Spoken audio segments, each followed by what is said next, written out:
Silakan klik tombol subscribe dan aktifkan notifikasi pada tombol lonceng supaya tidak tertinggal video seputar misteri dan pembahasan menarik lainnya, dan klik tombol like juga jika sahabat menyukai video ini. Kalau Dajjal itu kan dikenal setelah ada informasi atau cerita-cerita dari para nabi, terutama Rasulullah. Mene-mene ono Dajjal ngene, ono Ya'juj Ma'juj ngene, di Quran juga ada Ya'juj Ma'juj dan seterusnya. Tapi pokoknya kalau dilihat dari eskalasi waktu berdasarkan kelahirannya dalam tanda petik, kan iblis, baru Dajjal, baru Ya'juj Ma'juj. Sekarang saya tadabur aja. Dajjal sudah berlaku sejak 700 tahun yang lalu, kemudian memuncak pada abad 17, dan sekarang sudah berlaku seluruh dunia. Dajjal itu satu cara pandang di mana Anda ditipu, di mana Anda akan menganggap yang surga itu sebenarnya neraka. Anda diiming-imingi sesuatu dan Anda tertarik padahal itu neraka. Dan itu sudah terjadi pada kebudayaan, pada filsafat, pada apa saja, betul enggak? Yang Anda cari-cari itu, Allah sendiri mengatakan, aku bikin tampak indah dunia itu bagi orang-orang yang kafir, kan gitu. Itu jadi no arek, gak usah tak terus-terusan apa ya, gue temani tak kayak contoh-contoh terus. Jadi Dajjal sudah berlaku sekarang. Semua sistem politik, semua sistem kebudayaan, semua sistem nilai dan kepercayaan sudah Dajjaliyah semua sekarang ini. Jadi semua polisi-polisi itu sebenarnya berdasarkan cara berpikir Dajjal tadi, yang membuat manusia terbalik penglihatannya terhadap surga dan neraka. Anda sekarang ini takut nggak sama neraka? Menurut Anda, wong Indonesia ini bener takut apa tidak? Tidak takut-takut amat toh. Kan sibuk sama ingin ke surga. Dan yang disebut surga itu pokoknya kan duwe lomah lebih besar, bojo luwe ayu dan akeh. Ngono ta sing dibayangno. Jadi aspirasi orang kebanyakan tentang surga itu aspirasi materialisme. Gitu ya. Jadi bayanginnya tetap bayang materialistik gitu loh. Padahal surga itu enggak gitu sama sekali. Aku rodok riset iki. Oke. Yang paling gampang kan Allah mengatakan surga ada empat. Terus warnanya hijau tua gitu ya. Terus nanti Anda punya bawahan yang namanya sesuatu yang mengalir, yang disebut sungai. Sungai itu tidak pada airnya, tidak pada apa namanya, tanahnya, tidak pada suket-suketnya, tapi pada alirannya, betul enggak? Kalau ada sungai tidak ada airnya, kamu mengatakan itu sungai kok nggak ada airnya. Jadi sungainya bukan air. Jadi pada apa sungainya itu? Pada sesuatu yang mengalir, sifat aliran itu. Dan kamu membawai mintah tihal anhar, di bawahnya ada sungai yang mengalir. Jadi kamu di atasnya. Jadi kamu itu pemerintahnya sesuatu yang mengalir. Jadi kamu bisa mengalirkan sesuatu, kehendakmu, semua segala macam. Nanti kamu skenario sedemikian dan tercapai. Dan bedanya dengan yang membuat kita tidak bisa paham surga sampai hari ini adalah, kalau di dunia surganya seseorang bisa merupakan neraka bagi orang lain.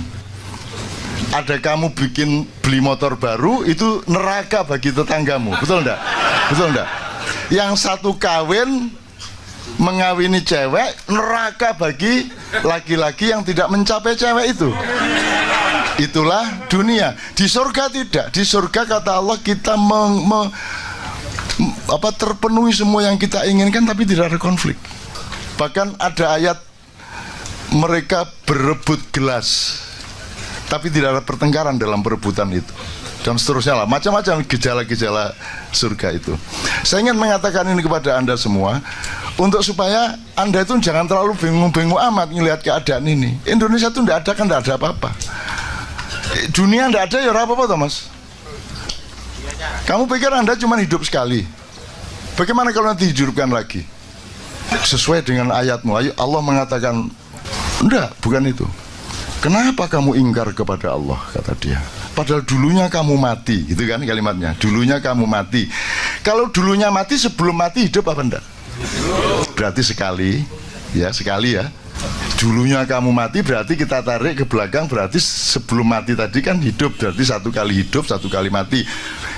Padahal dulunya kamu mati, kemudian aku hidupkan lagi, berarti 2 kali. Kemudian aku matikan lagi, 2 kali hidup, 2 kali mati. Kemudian aku hidupkan lagi di surga. Di ayat ini tok aja Anda hidup 2 kali, baru di surga.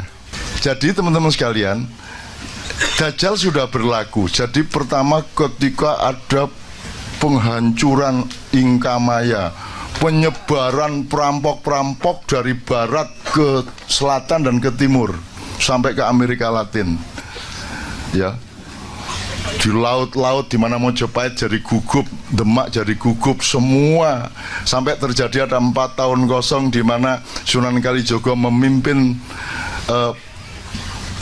penimbunan kekayaan yang sampai sekarang belum ditemukan dan seterusnya. Ini dia tahu persis. Tak persingkat, Rek.